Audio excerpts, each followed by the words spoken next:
오늘 바울은 감옥에서 기도를 하고 있었습니다. 여러분, 감옥에서 기도한다고 하면 어떤 기도를 할까요? 살려주세요, 도와주세요, 이제 이런 게 아니라는 걸 이제 세 번째 들으시니까 아시겠죠? 오늘 바울의 기도는 이 감사의 기도입니다.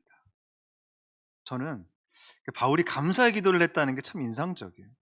근데 무엇에 대한 감사냐면 성도들의 그 은혜와 믿음과 사랑에 대한 소식을 들은 거예요.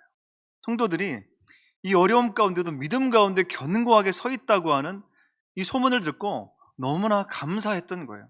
이것이 바울의 기도의 시작이었습니다. 그리고 또 성도 간에 있었던 그 사랑의 모습, 이것이 너무나 바울에게는 감격스러운 이 감사의 기도의 제목이었다는 거죠. 그렇다면 바울이 이렇게 기도를 시작했잖아요. 그런 바울의 기도의 내용이 무엇일까요? 오늘 두 가지로 말씀을 드리려고 합니다.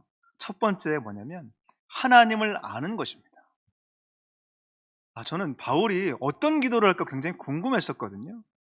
우리가 저번 주에 나왔던 성부 하나님, 또 성자 하나님, 성령 하나님께서 어떻게 우리의 구원 가운데 놀라운 은혜를 주셨는지를 감격스러워하고, 그 다음에 이제 기도를 하는데, 이 첫 기도가 꺼내주세요, 감옥에서 좀 살려주세요, 나 너무 힘들고 마음이 울적해요, 마음 좀 바꿔주세요, 이런 게 아니라 하나님을 알게 해달라고 하는 기도였습니다.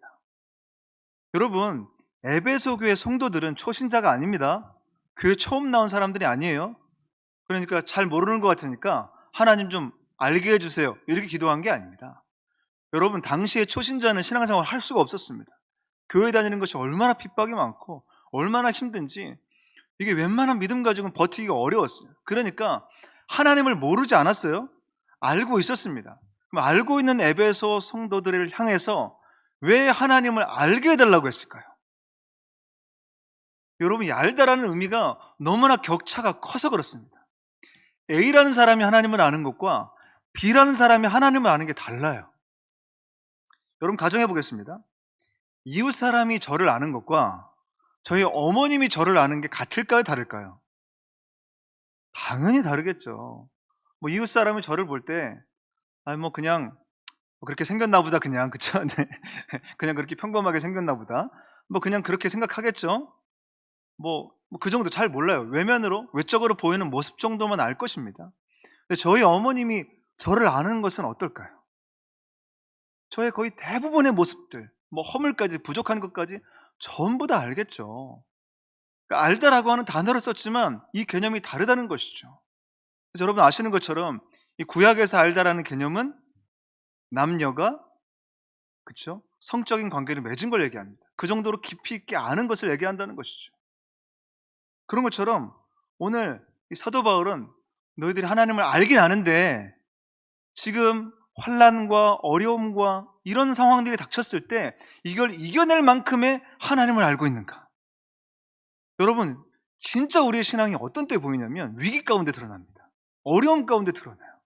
그때 내가 하나님을 얼마만큼 알고 있느냐, 그거에 따라서 대하는 반응이 달라지게 되는 것 같아요. 오늘 바울은 진짜 아는 것이 너무너무 중요하다는, 성도들이 그래서 하나님을 정말 알기를 원합니다, 이렇게 기도했다는 것이죠. 왜냐하면 본인 자신이 이 알다라고 하는 것에 정말 뼈아픈 기억이 있었기 때문입니다. 여러분, 바울은 누구보다도 하나님을 잘 아는 사람 아닙니까? 그렇죠? 바울은 율법의 조항 하나하나를 전부 다 숙지하고 있었던 사람이에요. 그리고 심지어 그 율법의 조항을 전부 다 지키며, 누가 보더라도 하나님을 정말 잘 알고 있었던, 이 사람만큼은 하나님을 다 알고 있는 것 같아, 그런 사람이 사도 바울이었다는 것이죠. 그런데 이 바울이 너무 잘 알고 있다 보니까 그 자부심이 있어요. 그래서 율법 조항이 어긋나는 사람들은 가만히 두지 않습니다. 특히 그 예수 믿는 사람들은 율법 조항이 어긋나는 그런 삶을 살아가잖아요. 잡아 가두는 겁니다. 그리고 죽이는 데까지 이렇게 된다는 것이죠. 여러분, 그 정도로 하나님을 아는데 자부심을 가졌던 사람이 사도 바울이었어요. 그런데 그가 살아계신, 부활하신 예수님을 만나고 나서 충격을 받았습니다. 충격을 받았어요. 나 안다고 생각했는데 내가 아는 게 아니었어요. 여러분, 그런 충격을 경험한 적 있으십니까? 내가 진짜 안다고 생각했는데 아는 게 아닌 거예요. 이게 아는 게 아니었구나. 이거보다 더 깊은 알림이 있는 것이었구나. 사도 바울은 자신이 율법의 조항 하나하나는 안다고 생각했지만 율법에 담겨있는 하나님의 마음을 몰랐습니다. 하나님의 심정을 몰랐어요. 그 율법에 담겨있는 율법의 정신을 몰랐어요. 그걸 모르고 조항 하나하나만 지키며 살았던 것이죠. 여러분, 하나님의 심정을 알아야 됩니다. 하나님의 마음을 알아야 돼요. 하나님과 관계를 맺으면서 그 관계 가운데 우리가 그분의 심정을 알아가고 그분의 인격을 닮아가는 것이죠. 이게 신앙생활이죠. 그래서 사도 바울은 예수님을 만나고 나서 이렇게 고백합니다.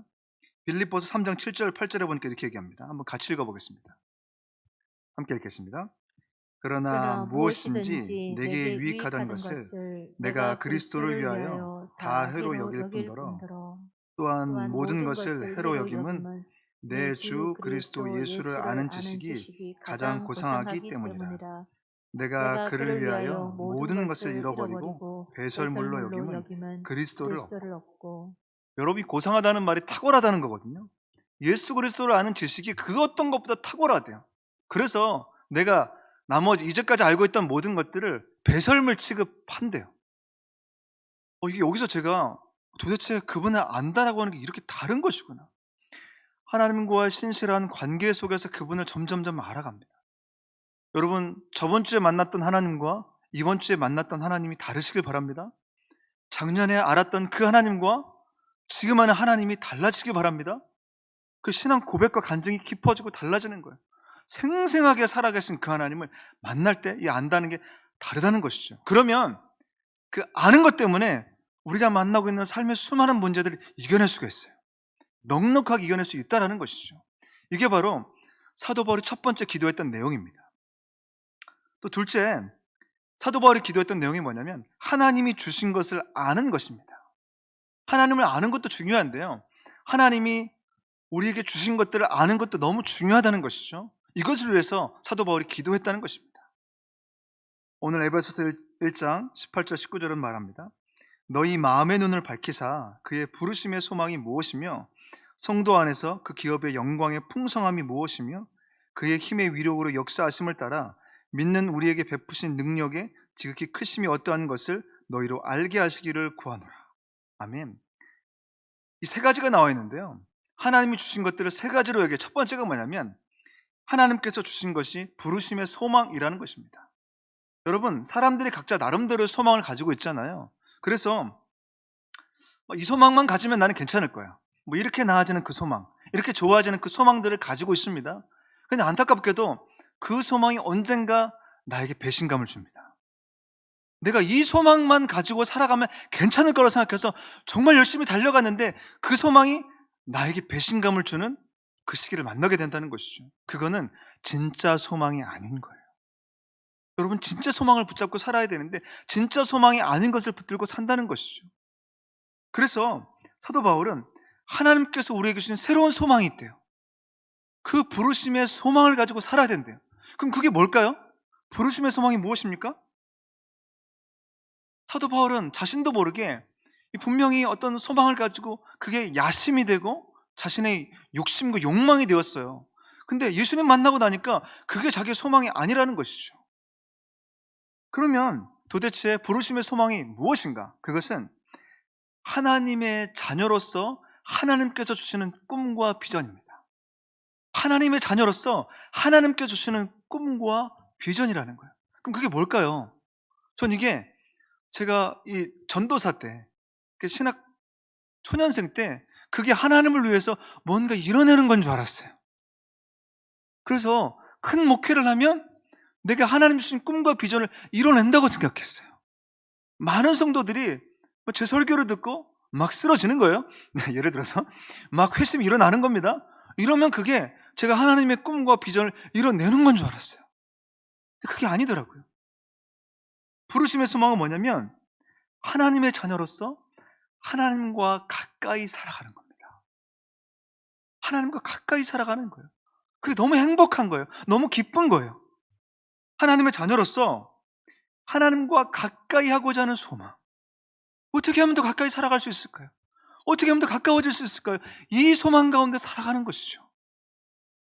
또 하나님의 자녀로서 하나님을 닮아가는 소망, 내가 하루하루마다 매일마다 그분을 닮아가는 소망을 갖는 거예요. 무엇을 이루고 무엇을 성취하고 무엇을 갖는 게 그렇게 중요한 게 아닌 겁니다. 오늘 하루 그분을 닮아갈 수만 있다면 괜찮은 거예요. 내가 그분의 성품을 닮아갈 수만 있으면 그것이 그분의 주신 꿈과 비전을 이루어내는 삶의 방식인 것이죠. 또 주변 사람들을 하나님의 사랑으로 사랑하며 사는 거예요. 여러분, 생각보다 진리는 굉장히 간단합니다.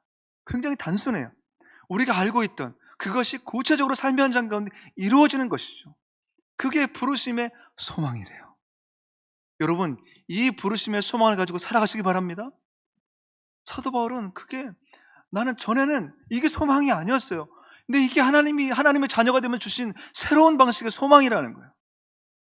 여러분, 이거면 되는 줄로 믿습니다. 여러분, 다른 게 그렇게 필요한 게 아니에요. 이거면 된다라는 것이죠.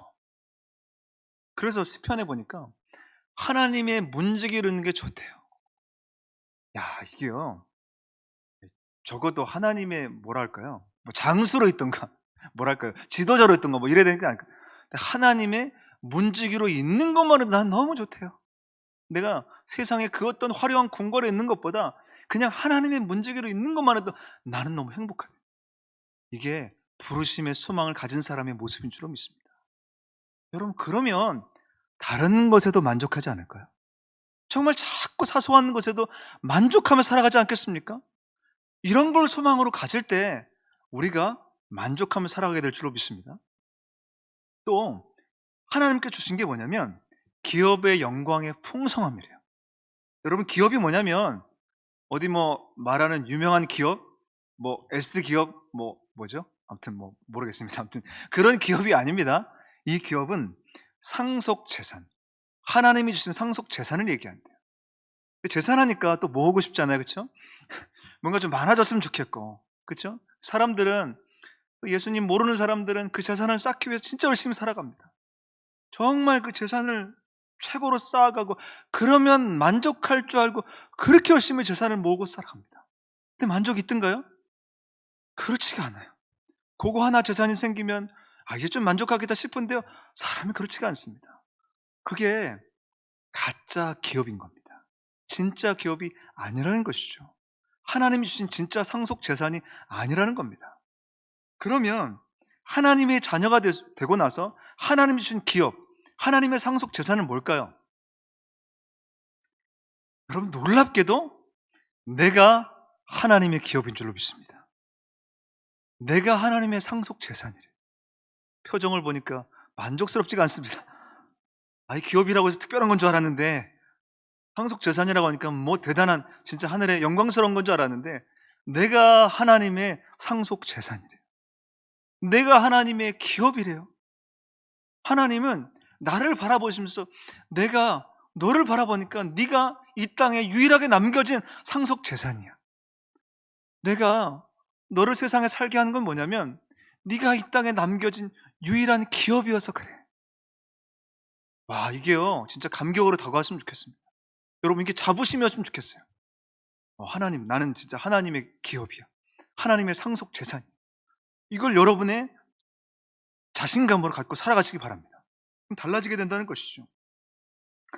여러분, 이 사실이 나를 영광스럽고 풍성하게 채워준다고 얘기합니다. 여러분, 이걸 나의 기업으로 삼을 때 이게 가장 영광스럽고 풍성하게 나를 채워준대요. 하나님이 나를 그렇게 여겨주셨어? 하나님이 나를 그렇게 바라봐 주셨어? 한 주 동안 삶을 살아보니까 그런 것 같지 않아요. 하나님이 기업으로 삼는다고 하니까 하나님, 지금 좀 아닌 것 같아요. 조금 나아지면 기업으로 좀 여겨주세요. 이렇게 자꾸 생각하고 싶잖아요. 삶의 모습을 보니까 그렇게까지 내가 상속 재산으로 여길 만큼은 살지 못했던 것 같아요. 그런데 성경은 분명히 말합니다. 내가 나의 상속 재산이다. 네가 나의 유일한 기업이다 말씀하신다는 것이죠. 자꾸 그게 생각이 드니까 너무 그게 영광스러운 거예요. 그게 나를 자꾸 채워주는 거예요. 여러분, 사랑하는 자녀들이 정말 많은 말을 듣고 싶어 하는 것 같지만 생각보다 간단합니다. 나의 부모가 나를 바라볼 때 진짜 유일한 재산으로, 기업으로, 상속 재산으로 여겨주고 있는지, 그러니까 내가 뭘 잘 못해도 내가 어떤 기능적으로나 탁월한 모습을 보이지 않아도 나를 유일한 상속 재산으로, 기업으로 바라봐주고 있는가? 이게 너무너무 중요하다는 것이죠. 세상에선 그렇게 우리를 바라보고 있지 않잖아요. 하나님은 끊임없이 우리에게 얘기하는 것이죠. 너는 나의 유일한 기업이야. 상속 재산이야. 근데 이게요, 한번 나중에 기도할 때 이거 묵상해 보십시오. 이게 이상하게 감동이 됩니다. 이게 뭉클해지기 시작합니다. 그리고요, 내가 그럼 그렇게 살아야지. 하나님 그렇게 나를 여겨주신다고 하는데 내가 이렇게 살면 안 되지. 이렇게 됩니다. 행동이 바뀌어지게 돼요. 계속해서 그렇게 여겨주니까. 여러분 한번 자녀들에게 계속 사랑하게 얘기해 보십시오. 어떤 분이 그렇게 얘기하시더라고요. 자녀들이 너무 답답하니까 이게 나도 모르게 안 좋은 그 문장들이 나온다는 거예요. 근데 그때 마음속으로 선포했어요. 이게 좀 긍정적인, 야, 이 크게 들로 막 이러면서, 그쵸? 이렇게 그러면 안 되지만, 야, 이 대통령의 자녀가 들로, 이렇게 하면서 이렇게 되게 큰 선포를 계속 했다는 거예요. 근데 생각보다 계속 선포를 하고 하다 보니까 어느 순간 자녀가 그렇게 자꾸 보이더래요. 이 자녀가 그런 존재인데, 그런 사람인데 계속 보이더래요. 그 선포가 생각보다 중요하다는 것이죠. 여러분 계속해서 나 자신에게 선포해 보시기 바랍니다. 나는 하나님의 유일한 기업이야. 하나님의 유일한 상속 재산이야. 이게 우리의 자존감을 다르게 만들어 준다라는 것이죠. 오늘 게 하나님이 우리에게 주신 거라는 겁니다. 그리고 세 번째로 뭐냐면, 하나님께서 우리에게 주신 것은 능력의 지극히 크심이라는 겁니다. 여러분, 사람들이 능력을 갖고 싶잖아요. 진짜 능력을 가져서 위대한 사람이 되고 싶어 하잖아요. 그러니까 능력을 갖기 위해서 얼마나 몸부림칩니까? 직장에서 인정받기 위해서, 세상에서 인정받기 위해서 이것도 갖추고 저것도 갖추고 엄청나게 많은 것을 다 갖도록 노력을 하죠. 그런데 그게 되나요? 서로 갖는다고 해도 오래 가지가 않아요. 사람들이 그러니까 늘 불안하고 초조하며 살아가는 것이죠. 나를 좀 위대하게 바라봐주고 능력 있게 바라봐주는 그 무엇이 없나? 이런 걸 계속해서 쫓아서 살아가려고 한다라는 것이죠. 근데 아니라는 겁니다. 하나님의 능력이 가장 위대하대요. 왜 그 능력이 위대할까요? 왜 능력이 가장 위대할까요? 그분이 나를 부르셨잖아요. 나를 자녀 삼아 주셨잖아요. 나를 죄 가운데서 구원해 주셨잖아요. 계속 죄 가운데 갈만하면 브레이크를 걸어주셔서 다시 하나님 곁으로 나오게 하시잖아요. 여러분, 이런 능력은 세상에 없습니다. 여러분, 사람을 바꾸는 능력, 사람을 다르게 살도록 하는 능력, 이게 세상에서 주어지지 않아요. 근데 하나님의 그 위대하신 능력은 나를 다르게 살고 그 죄 가운데 구원해 내셨다는 것이죠. 이게 놀라운 하나님의 능력이라는 것입니다. 사람들은 좋아 보이는 것을 쫓아갑니다. 그래서 막 좋아 보이는 것, 그게 위대하다고 생각을 해요. 그런데 하나님은 좋아 보이는 것이 아니라 우리를 가치 있는 것으로 부르시길 원해요. 그래서 막 좋아 보이는 것을 쫓아가는 게 아니라 하나님이 가치 있고 의미 있다고 여기는 것을 쫓아가며 살도록 바라는 것이죠. 그래서 하나님의 능력이 가장 위대하다고 하는 건 나를 죄 가운데 구원하시고 변화시켰다는 것이죠. 그리고 어떻게 보면 계속해서 죄 가운데 흘러갈 수 있는 나를 다시 바꿔주시는 것이죠. 여러분 잘 보십시오. 바울이 다메섹 도상에서 부활하신 예수님을 만났잖아요. 이게 얼마나 감격스러운 것입니까? 저는 그때 바울이 눈이 멀었어요. 눈이 멀면서 얼마나 많은 생각을 했을까 생각이 들었어요. 본인은 눈이 있기 때문에 본다고 생각했겠죠. 봤다고 생각했겠죠. 그런데 봤던 게 아닌 거예요. 여러분, 어릴 적부터 시각장애인으로 자랐던 사람은 세상이 모두 까맣게 보이겠죠. 그런데 그 사람이 어느 날 세상에 눈을 뜨고 봤다고 가정해 보겠습니다. 그럼 세상이 어떻죠? 형형색색인 거예요. 세상이 이렇게 놀랍고 아름다운 게 너무 많은 거예요. 그 전에 본인이 봤던 검은 세상이 전부라고 생각했잖아요. 그런데 눈을 떠보니 세상은 이렇게 다채롭고 화려했다는 것이죠. 사도 바울이 자신이 눈이 감았다는 걸 몰랐어요. 근데 눈이 떠지게 되면서 이렇게 놀라운 예수님 안에 많은 것이 있다는 것을 발견하게 되고 충격을 받은 거예요. 그리고 이제는 자신이 봤던 방식으로 살지 않기로 결단하는 것이죠. 근데 중요한 게 뭐냐면 이걸 잊어버립니다. 이걸 자꾸 잊어버려요. 우리는 예전에 보았던 방식으로 살지 않기로 했는데 나도 모르는 사이에 다시 예전에 봤던 방식을 다시 쫓아가요. 왜 그런 줄 아십니까? 우리가 예수님 만나고 봤던 것들을 다시 보지 못하기 때문입니다.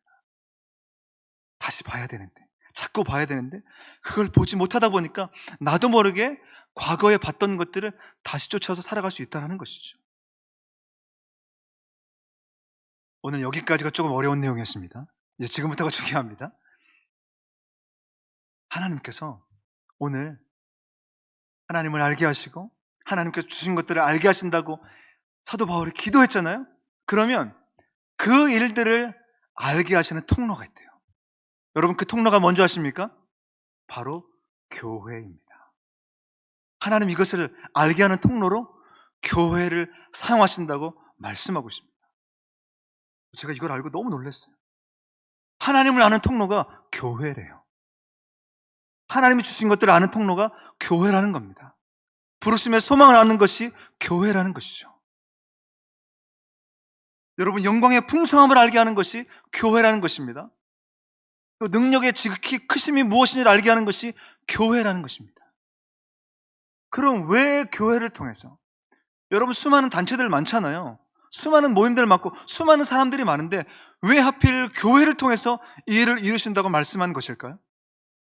오늘 두 가지를 통해 설명드리겠습니다. 첫 번째, 교회의 머리는 예수 그리스도이기 때문입니다. 여러분, 교회의 머리가 예수 그리스도예요. 오늘 에베소서 1장 22절은 말합니다. 한번 같이 읽어보겠습니다. 1장 22절입니다. 함께 읽겠습니다. 또 만물을 그의 발 아래에 복종하게 하시고 그를 만물 위에 교회의 머리로 삼으셨느니라. 아멘. 아멘. 여러분, 예수 그리스도를 만물 위에 교회의 머리라고 얘기하십니다. 여러분, 신약 성경에 보통은 예수님을 그냥 교회의 머리 이렇게 표현한 것이 있는데 만물 위에 교회의 머리라고 표현한 것은 이곳이 유일합니다. 독특한 표현을 사용한 겁니다. 그럼 이것의 의미가 무엇인가? 하나는 뭐냐면 예수님께서 교회의 머리라는 것입니다. 여러분, 예수님께서 만물의 그 어떤 것보다 교회를 가장 귀하게 여기십니다. 교회를 가장 소중히 여기세요. 근데 왜 그러냐면 교회가 예수님의 예수님께서 교회의 머리이기 때문입니다. 예수님께서 교회의 머리이기 때문에 교회를 가장 소중하고 귀하게 여긴대요. 예수님과 교회는 뗄래야 뗄 수 없는 관계성을 가지고 있다는 것이죠. 이게 예수님께서 교회를 귀하게 여길 수밖에 없는 이유랍니다. 또 하나는 뭐냐면 예수님께서 교회를 통해서만 만물을 다스리신다고 얘기합니다. 여러분, 만물 위에 교회가 있다고 얘기합니다. 이게 놀라운 표현이에요. 뭐죠? 예수님께서 교회를 통해서 만물을 다스리도록 하신대요. 전 이게 충격이었습니다. 여러분 놀라지 않으세요? 저 혼자 발견하면서 놀랐는데요. 예수님께서 만물을 다스리시는데 반드시 교회된 성도들을 통해서, 교회된 여러분을 통해서 그 일을 이루신다고 말씀하고 있습니다. 와, 이게 너무나 큰 감격이더라고요. 여러분, 창세기 1장에 보니까 이 이유가 있더라고요. 창세기 1장 28절에 보니까 하나님이 그들에게 복을 주시며 하나님이 그들에게 이르시되 생육하고 번성하여 땅에 충만하라. 땅을 정복하라. 바다의 물고기와 하늘의 새와 땅에 움직이는 모든 생물을 다스리라 말씀하십니다. 생육하고 번성하고 충만하고 정복하고 다스리는 것. 여러분, 그런데 정말 안타까운 게 뭐냐면 창세기 9장 1절에 보면 여기서 무언가 사라집니다. 자, 읽어드리겠습니다.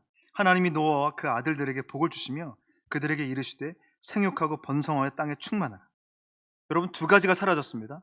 정복하고 다스리라는 말씀이 사라졌습니다. 타락한 인간이 정복하고 다스리라는 것을 잃어버리게 되었습니다. 하나님이 분명히 사람에게 주신 것이 정복하고 다스리는 것입니다. 이게 인간에게 주신 놀라운 하나님의 창조 목적인데요, 그걸 잃어버리게 된 겁니다. 예수님께서 이걸 교회된 우리를 통해서 다시 회복시키시겠다는 겁니다. 교회된 우리를 통해서 다시 만물을 회복시킬 것이라고 말씀하고 있다는 것이죠. 원래 그 모습이었는데 잃어버리는 거예요. 예수 믿는 사람들을 통해서, 교회된 성도들을 통해서 반드시 이 땅을 회복시킨다는 거예요. 만물을 치유하시고 회복시키고 새롭게 만드시겠다고 말씀하신다는 것이죠. 이게 교회를 통해서 하신다는 겁니다. 근데 제가 정복하고 다스린다니까 너무 센 것 같았습니다. 그래서 나가서 내가 좀 이렇게 애굽의 왕처럼 이렇게 뭔가 정복하고 다스리는. 근데 이 방식이요, 예수님을 통해서 예수님이 어떻게 하셨죠? 예수님은 섬김이셨습니다. 섬김의 끝자락은 뭔가요? 죽기까지 섬기셨습니다. 자신을 대속물로 내어주셨습니다. 섬김이라는 통치와 다스림의 방식을 사용하셨습니다. 여러분, 세상에서 본 적이 없는 거예요. 저 사람은 뭔데 이상한 거예요. 승진하려고 하면 수단 방법을 가리지 않고 해야 되는데 다 가리는 거예요. 그건 내가 안 하겠다는 거예요. 그런데 예수 믿는 사람이니까 이렇게 안 하겠다는 거예요. 이런 사람을 만나본 적이 없는 거예요. 그리고 섬기는 겁니다. 사랑하는 겁니다. 너무 이상한 거예요. 이상한데 끌리기 시작합니다. 여러분, 이게 하나님이 예수 믿는 사람을 통해서 주시고자 하는 통치 방식이라는 거죠. 이게 필요하다는 겁니다. 이게 하나님이 예수 믿는 사람을 통해서 한 가정을 그렇게 변화시키고 한 직장을 그렇게 변화시키고 여러분, 우리 교회 주변 지역들을 그렇게 변화시키길 원하신다는 것이죠. 왜 근데 교회를 통해서 해야 됩니까? 교회의 머리가 그리스도니까요. 그러니 머리 된 주님의 통치와 다스림을 우리도 받아야 합니다. 여러분, 목사된 제가 통치와 다스림을 받지 않으면 어떻게 될까요? 어떻게 될까요? 늘 머리 된 주님의 통치와 다스림을 받기를 기도하고 기도하는 것이죠. 그러면 그 통치와 다스림이 어디에 드러나겠습니까? 여러분이 속한 직장과 가정 안에 이게 드러나지 않겠습니까? 그러면 그게 교회입니다. 그게 하나님 나라입니다. 이게 놀라운 하나님의 비밀이라는 것이죠. 두 번째는 더 놀랍습니다. 오늘 이 두 번째까지 또 끌고 오기 위해서 제가 여기까지 왔습니다. 둘째, 교회는 그리스도의 몸이기 때문이다 얘기하고 있습니다. 여러분, 에베소서 1장 23절인데요. 같이 한번 읽어보겠습니다. 함께 읽겠습니다. 교회는 그의 몸이니 만물 안에서 만물을 충만하게 하시는 이의 충만함이니라. 아멘. 그냥 교회는 그리스도의 몸 이러면 됩니다. 이건 잘 알잖아요. 그렇지. 교회는 그리스도의 몸이시. 그리고 교회의 머리는 그리스도지. 뗄래야 뗄 수 없는 관계라는 겁니다. 반드시 교회는 그리스도의 몸입니다. 이걸 기억하는 게 너무너무 중요해요. 그래서 옆에 사람들을 바라보실 때 이분도 그리스도의 몸이구나, 이분도 그리스도의 몸이구나, 이렇게 바라봐야 된다는 겁니다. 이분이 무슨 소유를 가졌든지 어떤 얼굴의 모습을 가졌든지 이게 중요한 게 아닙니다. 아이고, 오늘은 어떤 스타일의 옷을 입고 오셨나, 이게 중요한 게 아니고요. 이분이 그리스도의 몸이시구나, 이분도 그리스도의 몸이시구나, 이 관점이 교회에는 너무너무 중요하다는 것입니다.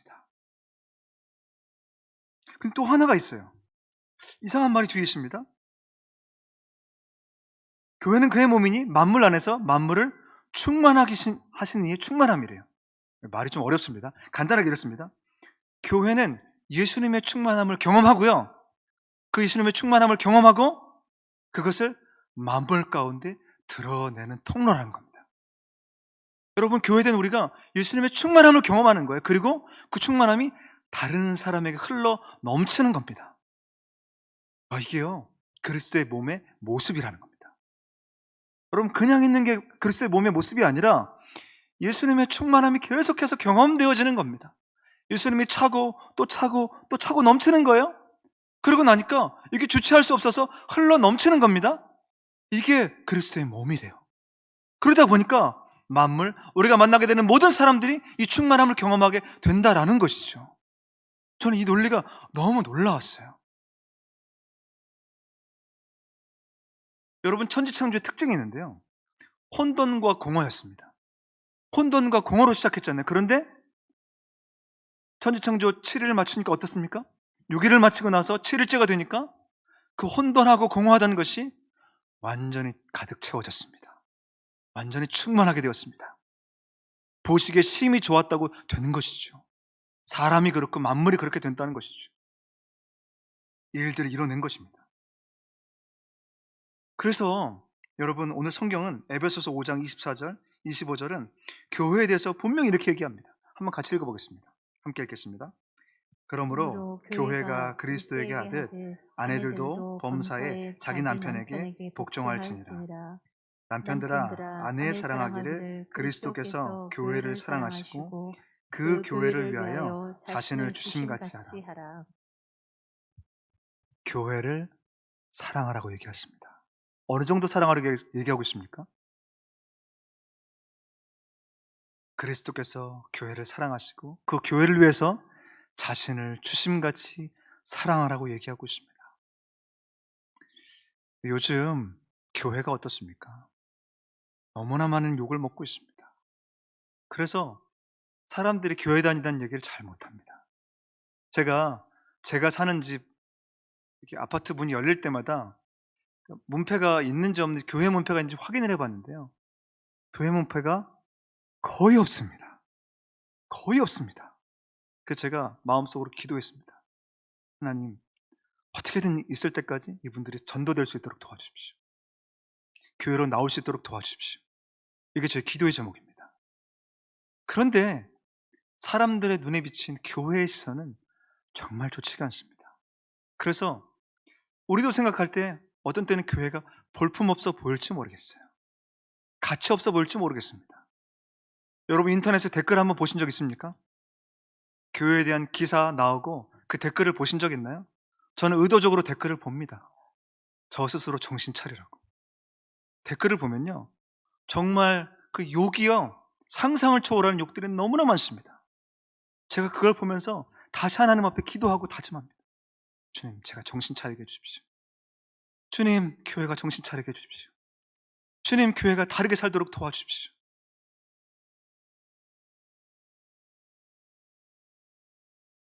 제가 교회를 생각하면서 예전에 이제, 지금도 저의 첫째 딸이 가지고 있는 곰돌이 베개가 있습니다. 지금 초등학교 6학년이니까 무려 13년 동안 가지고 있었던 곰돌이 베개가 있습니다. 여러분, 상상하시는 것 그 이상입니다. 이걸 버리고 싶은데 버릴 수가 없습니다. 곰돌이 귀가 없습니다. 귀가 없는데 귀가 있대요. 곰돌이 귀를 만지고 자야 된답니다. 곰돌이 솜도 없습니다. 이제 빨면 안 될 것 같아요. 꿰맬 수도 없습니다. 얼마나 너덜너덜해졌는지 제가 봐도 이제 그 곰돌이 베개는 버려야 될 것 같아요. 예전에 좀 어렸을 때 이 친구가 잘 때 제가 비슷한 곰돌이 베개를 사서 몰래 손을 바꿔줘 왔습니다. 어떤 일이 벌어졌을까요? 코로 한번 흥흥 맞더니 그걸 던져버립니다. 여러분, 소용없습니다. 안 됩니다. 그 곰돌이밖에 안 되는 거예요. 그 곰돌이를 지금 13년째 가지고 있습니다. 제가 볼 때는 모르겠어요. 언제까지 가져갈지 모르겠습니다. 그거 없으면 잠을 못 잔대요. 어디 가더라도 그 곰돌이하고 같이 가야 된대요. 여러분, 허름하잖아요? 볼품 없잖아요? 이제 갖다 버려야 되잖아요? 근데 왜 그렇게 곰돌이 베개를 그렇게 애지중지하는 겁니까? 사랑하니까요. 사랑하니까요. 근데 그 곰돌이 베개가 교회라는 것입니다. 볼품 없어 보이잖아요? 초라해 보이잖아요? 너무나 많은 욕을 먹고 있잖아요? 그런데 하나님은 그 곰돌이 베개 같은 교회를 사랑하신다고 말하고 있습니다. 눈물나게 사랑한다고 얘기하고 있습니다. 그러면 우리도 그 교회를 사랑해야 되지 않겠습니까? 교회된 여러분을 사랑해야 되지 않겠습니까? 교회된 성도들을 서로 사랑해야 되지 않겠습니까? 누가 뭐라 해도, 누가 이 사람은 이렇고 저 사람은 저렇다고 얘기해도 끝까지 사랑해야 되지 않겠습니까? 그분이 핏값 주고 사셨다고 하니 우리도 사랑해야죠. 여러분, 제가 그때 설교 때 얘기했죠? 저의 비전과 꿈은 성도님들이 다 사랑스러워 보이는 겁니다. 어떤 모습을 보여도 다 사랑스러워 보이는 게 제 꿈과 비전입니다. 특별한 게 없습니다. 그러면 될 것 같아요. 왜 그러냐면 그분이 저를 그렇게 바라봐주고 계시거든요. 어떤 때는 제가 너무 초라하게 여겨져요. 곰돌이 베개 같아요. 너무 막 낡고 다 찢어지고, 그래서 딱 주님 봤을 때 용도 폐기해야 될 것 같아. 너무 부족한 것 같아. 그런데 포기하지 않으시고 버리지 않으시고 끝까지 내가 너의 머리가 되어줄게, 너는 내 몸이라고 말씀하시는 주님, 그 주님 사랑 때문에 우리가 여기까지 온 줄로 믿습니다. 여러분, 교회를 사랑해 주시기 바랍니다. 진짜 눈물겹도록 사랑해 주시기 바랍니다. 제가 성서 중보교회 감동받는 게 있습니다. 그러니까 오랫동안 진짜 우리 교회 개척부터 함께 계셨던 성도님들이 교회를 정말 사랑하세요. 감동이 됩니다. 진짜 눈물 날 정도로 사랑하십니다. 그게 아마 교회 온 지 얼마 안 된 분들에게 잘 전달될 것 같아요. 한 분 한 분들이 교회를 정말로 사랑하십니다. 여러분, 이 사랑의 모습들이 반드시 믿지 않는 사람들에게도 전달될 줄로 믿습니다. 오늘 성도된 여러분들을 사랑해 주시기 바랍니다. 그리고 나 자신을 그렇게 사랑해 주시기 바랍니다. 이것이 오늘 에베소서를 쓰고 있는 사도 바울의 눈물겨운 편지의 내용이었습니다. 오늘 고린도전서 1장 26절에서 29절은 말합니다. 한번 같이 읽어보겠습니다. 함께 읽겠습니다. 형제들아, 너희를 부르심을 보라. 육체를 따라 지혜로운 자가 많지 아니하며 능한 자가 많지 아니하며 문벌 좋은 자가 많지 아니하도다. 그러나 하나님께서 세상에 미련한 것들을 택하사 지혜 있는 자들을 부끄럽게 하려 하시고 세상에 약한 것들을 택하사 강한 것들을 부끄럽게 하려 하시며 예수님께서 세상에 천한 것들과 멸시받는 것들과 없는 것들을 택하사 있는 것들을 패하려 하시나니 이는 아무 육체도 하나님 앞에서 자랑하지 못하게 하려 하십니다. 아멘. 너희를 부르심을 보라.